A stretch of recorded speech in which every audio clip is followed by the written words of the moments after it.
Hola a todos, ¿cómo están? Bienvenidos a Casa 9. Mi nombre es Raquel y este es un espacio para compartir psicología y espiritualidad. Hoy día a mí no me van a ver prácticamente para nada porque hay algo mucho más interesante que mirar y es este cierre anual dedicado a la psicología y a la espiritualidad. Es verdaderamente un honor para mí mostrarles el trabajo más elaborado del año, ¿de acuerdo? Donde trato de explicar desde sus cimientos algo que seguramente ustedes dirán, debí explicar cuando fundé Casa 9, que es la relación entre psicología y espiritualidad, ¿sí? Se habla mucho de esta relación, hay muchas prácticas que se llevan a cabo hoy en día, tales como el yoga o la astrología o el tarot o las constelaciones familiares, o el ayahuasca, en fin, saben ustedes mejor que yo la cantidad de prácticas existentes al día de hoy que suponen una búsqueda del yo profundo, conocido como espiritualidad según todas estas manifestaciones. Pero creo que la cosa es más seria que eso, y por eso me he tomado la molestia, no ha sido en realidad ninguna molestia, ha sido un verdadero placer, de verdad me lo he pasado muy bien haciendo esta presentación, por eso monto este video de nuevo, la segunda vez que lo subo. La primera no quedé lo bastante satisfecha. ¿Ok? Lo monto para que reflexionemos seriamente juntos acerca de qué hablamos cuando hablamos de psicología y de qué hablamos cuando hablamos de espiritualidad y por qué es que las llevamos de la mano. La verdad es que la relación entre psicología y espiritualidad es tan antigua como la psicología misma, y con ello me refiero a mucho tiempo antes, incluso de que tuviera nombre, de que se conociera como psicología, y siempre estaba ahí, e incluso en los momentos más cientificistas de la historia, soplándole en la nuca. ¿De acuerdo? No se trata solo de una relación histórica, sino una relación también filosófica. Entonces, a lo largo de esta presentación, que no debe durar más de 20 minutos, ¿de acuerdo? Espero poder realizar un arco desde la psicología de la mano con la filosofía hasta la psicología de la mano con la espiritualidad, tal y como se practica y se concibe hoy.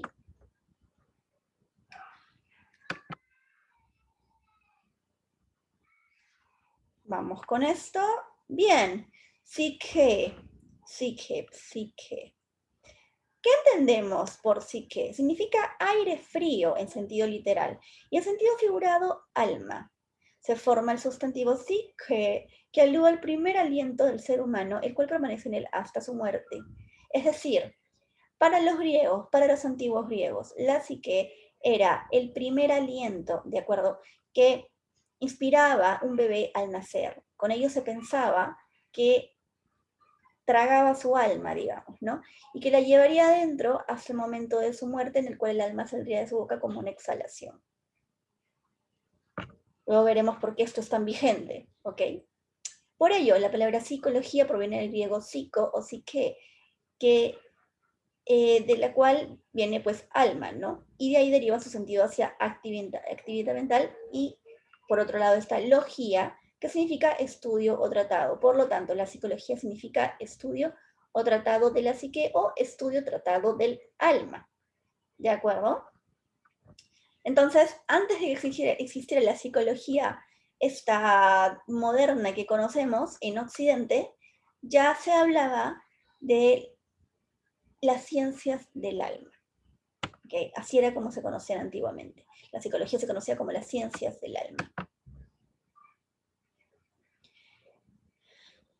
Pero dejando un poquito el tema del alma de lado y sentándonos en psicología, físicamente, ¿qué tenemos? Bueno, las neurociencias están de moda también hoy en día, ¿no? Tan en auge. La psicología la tenemos en realidad como el estudio de ciertos procesos materializados en nuestros lóbulos cerebrales. ¿De qué procesos estamos hablando? De procesos como la motivación, la inteligencia, la percepción, nuestra capacidad o incapacidad para relacionarnos con otros, el lenguaje. ¿De acuerdo? ¿Por qué? Porque la psicología en sí es el estudio de la conducta humana, del comportamiento humano y de los procesos mentales.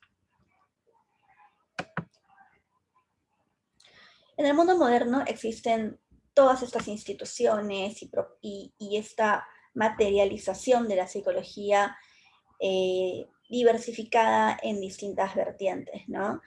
Como la educacional, la clínica, la familiar, la psicología del desarrollo, la experimental, que está ligada a los experimentos científicos que se materializan en investigaciones, valga la redundancia, lo organizacional, que va a dar a las empresas, al marketing, etcétera, al recurso humano en espacios laborales, la psicología médica, la forense, la social o comunitaria, etcétera, etcétera, etcétera.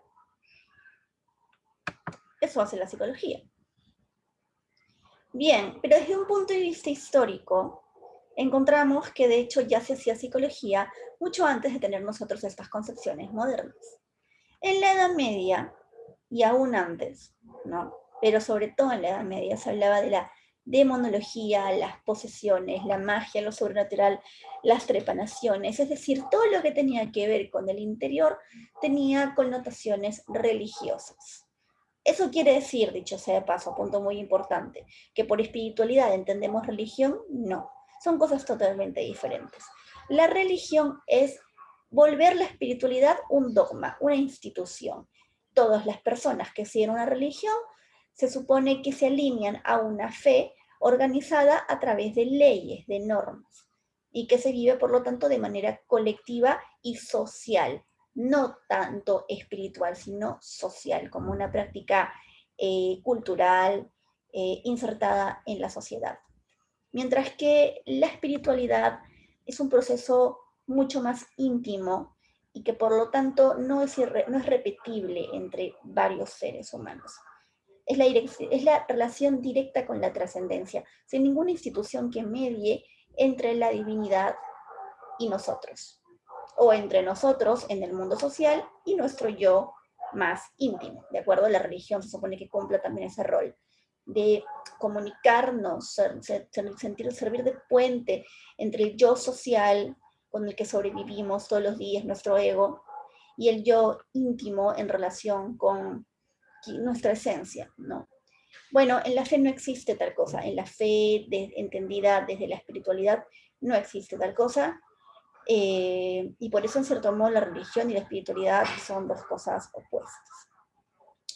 Hoy en día, por eso mismo, cuando hablamos de psicología y espiritualidad, jamás pensamos en religión. Pensamos en directamente una búsqueda interior en la que no haya ninguna mediación. Bien, en la antigüedad grecorromana tenemos algunas teorías con respecto de la personalidad, los tipos de personalidad, la bilis negra, la bilis amarilla, la flema. ¿Se acuerdan de la flema? Que daba, por ejemplo, si los que hayan visto un poco de esto, que da lugar, por ejemplo, a las personalidades flemáticas, es decir, iracundas. Bueno, la psicología, con esto quiero decirles que es muy antigua a lo que se piensa, mucho más antigua a lo que se piensa. Sigue avanzando, ¿no? Por la Edad Media, llegamos al siglo XVIII y con ello nos vamos aproximando también a la hipnosis, a la psicología ya aplicada en entornos médicos, en entornos de hospitales psiquiátricos, y con ello, ¡pum!, ya no había mucha distancia para que se diera lugar al psicoanálisis, ¿no? Que es la primera manifestación y emancipación de la psicología con respecto de la filosofía. ¿De acuerdo? Porque hasta entonces, como que venía comentándoles, la psicología se había entendido como ciencias del alma, es decir, parte de la filosofía, que es de donde también provienen las ciencias sociales. ¿De acuerdo? Pero no, Freud es la primera persona que en Occidente hace esta separación. Con esto quiero agregar que, ojo, que en Oriente también ya existía dicha separación, ¿sí? Hay todo un estudio milenario en Oriente de la condición humana. Hay toda una tradición afincada en la contemplación, en la meditación, en la relación, no tanto con la divinidad, sino con nuestra propia mente, que ha dado lugar a muchas teorías del origen del sufrimiento y de las pautas para el desapego. En fin, hay una serie de conceptos que definitivamente implican un sistema psicológico, ¿sí? Muy anterior a que llegara Occidente y dijera, a mí no sabe qué, esto es psicología, ¿no? Y bueno, como respuesta al psicoanálisis, que tiene mucho de espiritual, ¿de acuerdo? Mucho espiritual en el sentido de que se preocupa ya exclusivamente en desencarnar la esencia humana, además en relación con Dios. No olvidemos que Freud era judío, ¿de acuerdo? Se ocupa de eso, ¿no? De desencarnar la esencia humana en relación con la divinidad, ¿no? Con lo trascendente. Hay una búsqueda de lo trascendente en el psicoanálisis, ¿no? De lo profundo. Y bueno, digamos que el cognitivismo, las corrientes cognitivas y conductuales que rechazan esta mirada profunda porque dicen que no es científica y se quedan con los síntomas observables. En cierto modo, y eso se dice ahora, ¿no? O se ve así en su momento, yo al menos pienso que también mantienen este ojo puesto en la espiritualidad desde el punto de vista de que se ocupan de quitar condicionamientos a las personas impuestos por la sociedad con la idea de que esa persona viva su esencia. ¿Ok? Sin embargo, hay aquí un personajillo que es mucho más evidente la dimensión espiritual de la psicología, y ese personajillo es Carl Jung, primer discípulo de Freud, no primero que fue el primero en su vida, sino primero en importancia durante 5 años, que fue todo el tiempo que duró su relación cercana. Él es el creador de la psicología analítica, y él, claro, él sí es directamente, bueno, muy espiritual. De hecho, la psicología analítica la consigue gracias a su visita durante años, sus viajes por el mundo, especialmente por Oriente, donde recoge tradiciones que le permiten hablar de los arquetipos. ¿Qué son los arquetipos? Nada más y nada menos eh, que conductas promovidas por un misticismo milenario en el inconsciente de los seres humanos. Los arquetipos obedecen al inconsciente colectivo. Y estas figuras arquetípicas se afincan en dioses, ¿de acuerdo? En dioses en los que nos vemos reflejados. Al fin y al cabo, en nuestra divinidad interior. De lo que se trata el psicoanálisis junguiano, en gran medida, es de descubrir la divinidad interior, el héroe interior que nos individualiza de la sociedad y nos hace progresar al punto de descubrir que somos dioses, que cada uno es una chispa de divinidad. Aquí tenemos a 4 señores, ya de Jung les advertí, les adelanté cómo iba el cuento con Jung, pero tenemos más personas presentes. Tenemos a Carl Rogers, a Fritz Perls y a el señor Viktor Frankl. Viktor Frankl es un superviviente de la Segunda Guerra Mundial, creador de la logoterapia, mejor conocido como una búsqueda de sentido. ¿De acuerdo? Eso, no, de verdad que cuando hice la presentación no me di cuenta de que iba a repetirla al hablar de este señor, de Viktor Frankl, pero es que efectivamente es así. La logoterapia concentra su práctica en ayudar a las personas a encontrar el sentido de su vida y con ello fuerzas para seguir viviendo y construir una experiencia que tenga,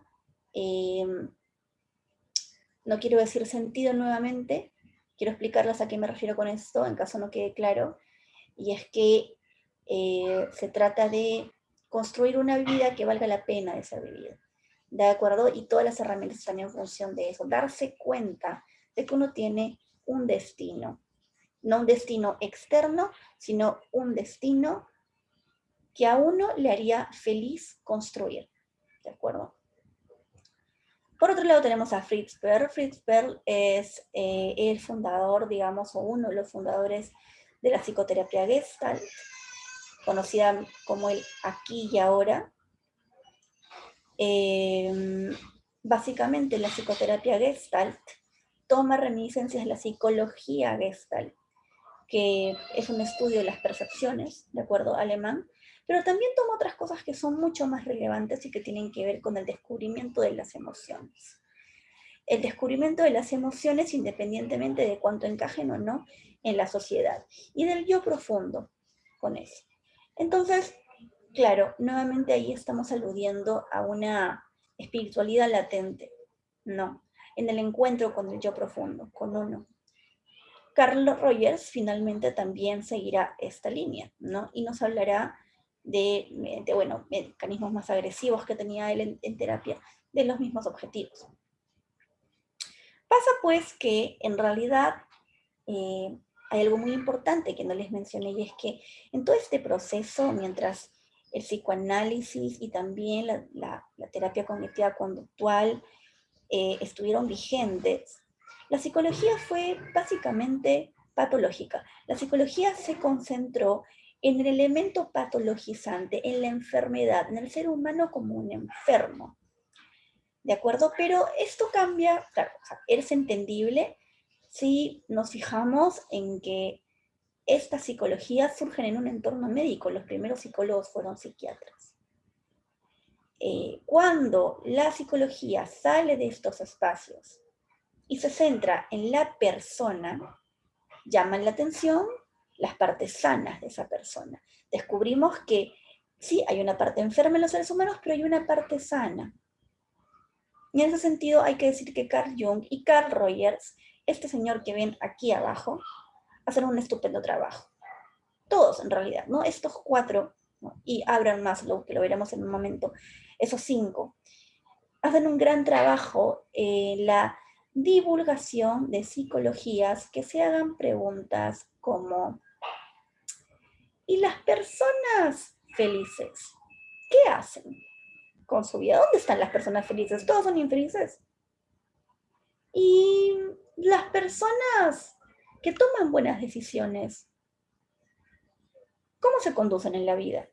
Y las parejas felices, ¿cómo son? Y las familias felices, ¿cómo funcionan? ¿Cómo se organizan? ¿No? Es decir, empieza a explorarse la psicología desde la parte sana del individuo. Hay un gran empujón histórico también del que hablaré acá, y es la Segunda Guerra Mundial. De acuerdo a la Segunda Guerra Mundial,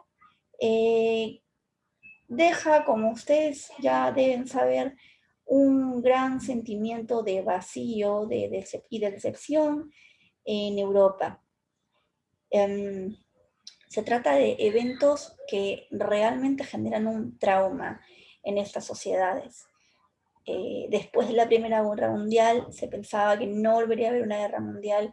Se ven los desastres de la Segunda, con todo lo que implicó, de acuerdo, que no voy a entrar en esos detalles, y surgen corrientes filosóficas como el existencialismo y el nihilismo,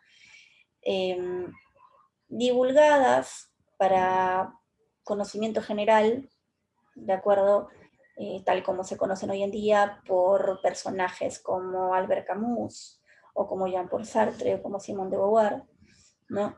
Que básicamente empujan al ser humano a tomar responsabilidad sobre sus actos. Y la psicología, con ello, estas nuevas psicologías, que hacen un llamado, como les acabo de mencionar, al lado sano de las personas, al lado saludable de las personas, pretenden que este lado sano se vea estimulado a tomar responsabilidad por el lado enfermo. Y que este lado sano, como dirían los astrólogos, funja de héroe interior para sacarnos del abismo, para sacarnos de la enfermedad. Y claro, ese héroe interior es una conciencia, superior, es lo mejor de nosotros. es nuestra mejor versión y por lo tanto es nuestra parte divina. Aquí nos habla de Abraham Maslow. Abraham Maslow ya formula estas teorías en términos de, ya estableciendo una progresión, ¿de acuerdo? Una progresión en torno al tema de cubrir necesidades. Para Abraham Maslow, los seres humanos debían seguir este orden para su desarrollo. Empezar cubriendo las necesidades fisiológicas, tales como la alimentación, el sexo, el sueño, etc., ¿no? Las que tienen más que ver con la mera supervivencia. Luego tenían la necesidad de cubrir necesidades, bueno, tenían necesidad de cubrir, de cubrirse en temas relacionados con la protección física, y la estabilidad física, ¿no? También seguimos hablando del plano de la supervivencia, ¿no? A partir de la seguridad financiera, tener ya saben, como no solamente un techo, ¿de acuerdo? Porque el techo sería fisiológico, pero sí medios que permitan que ese techo se mantenga y ascendamos en todas las condiciones de este tipo. Luego tendríamos las necesidades a cubrir necesidades sociales o necesidades afectivas, de acuerdo a Maslow, ¿de acuerdo? Nosotros podemos estar más o menos de acuerdo con eso, pero es lo que Maslow pensaba. Luego de reconocimiento social y finalmente de autorrealización. Dicho sea de paso, yo sí quiero mencionar que hoy en día se sabe que las necesidades sociales en un nivel muy básico, que no sean cubiertas, pueden resultar mortales, ¿no? Es decir, si a un bebé tú no lo tocas, se muere, por ejemplo. No todos necesitamos amor tanto como necesitamos comida, cosa que si alguna vez han leído mi blog de Casa 9, ven que lo pongo ahí con todas las pruebas y los autores citados del caso. Pero bueno, esta es de una u otra manera la pirámide de crecimiento que sí ha sido comprobada en cierto modo, de cierto ángulo. Y lo que más lo decía además era que no se trataba solo de que funcionara a nivel individual, sino que se necesitaban varias generaciones para que vayan cubriendo estas necesidades, como si las familias fueran un órgano vivo muy independiente a la persona, que tuviera vida propia. Entonces, si una generación logra cubrir las necesidades fisiológicas, la siguiente querrá seguridad, y la subsiguiente querrá sentirse realmente amada, y la subsiguiente querrá reconocimiento social, y finalmente habrá una que quiera autorrealizarse, individuarse, tal como lo citaba Carl Jung. Y finalmente aquí les estoy dejando algunas de las terapias que se siguen, ¿de acuerdo? En esta búsqueda del yo profundo, ¿sí? La psicoterapia Gestalt, que ya les expliqué de qué va, que pone énfasis en la manera en que las cosas que se experimentan mentalmente, que nosotros formulamos mentalmente, realmente bajan al cuerpo y a las emociones, ¿no? Y cómo es que en ese encuentro con el yo profundo se da como una explosión que nos lleva a realizar un cambio, ¿no? Es como tener sed y no darse cuenta de que tienes sed, y cuando te das cuenta de que tienes sed, no lo soportas y vas por agua. ¿De acuerdo? Esto es lo que en Gestalt se llama la autorregulación, y que en la psicoterapia Gestalt se traslada pues al encuentro con el yo profundo. Tenemos por otro lado las terapias expresivas, uso de los medios artísticos como una forma de terapia. A diferencia de la expresión de arte tradicional, pone su énfasis en el proceso de creación y no en el valor estético del producto final. De acuerdo, las terapias expresivas tienen como varias etapas. No se trata solamente de un tema catártico, ¿de acuerdo? No tiene mucho que ver con eso. En realidad tiene que ver con la autoexploración a través de las terapias expresivas. Es decir, el contenido inconsciente que se va, que vamos nosotros dejando por medio de la creación, luego merece ser contemplado y entendido. Y en él dejamos nuestra alma. Tenemos luego, por ejemplo, el Reiki, ¿de acuerdo? Que es una disciplina milenaria de origen japonés, que consiste en utilizar las manos como elemento transmisor de energía en el organismo. Básicamente de lo que se trata es de concentrar energía en una parte de nuestro cuerpo que está bloqueada para llevarla, mejor dicho, una parte que está desbloqueada para llevarla hacia otra que está bloqueada y sanar esa zona. Sobre la premisa de que, bueno, no es una premisa, esto está perfectamente comprobado, todos somos energía y todos estamos hechos finalmente de una energía común. Entonces, podemos sanarnos los unos a los otros como un gran ser, ¿de acuerdo? Unidos por una supraconciencia, una conciencia superior. Y otro ejemplo aquí son las llamadas órdenes del amor o constelaciones familiares, que son, bueno, análisis de los mecanismos de compensación de energía psíquica dentro del sistema familiar. Como les dije hace un rato,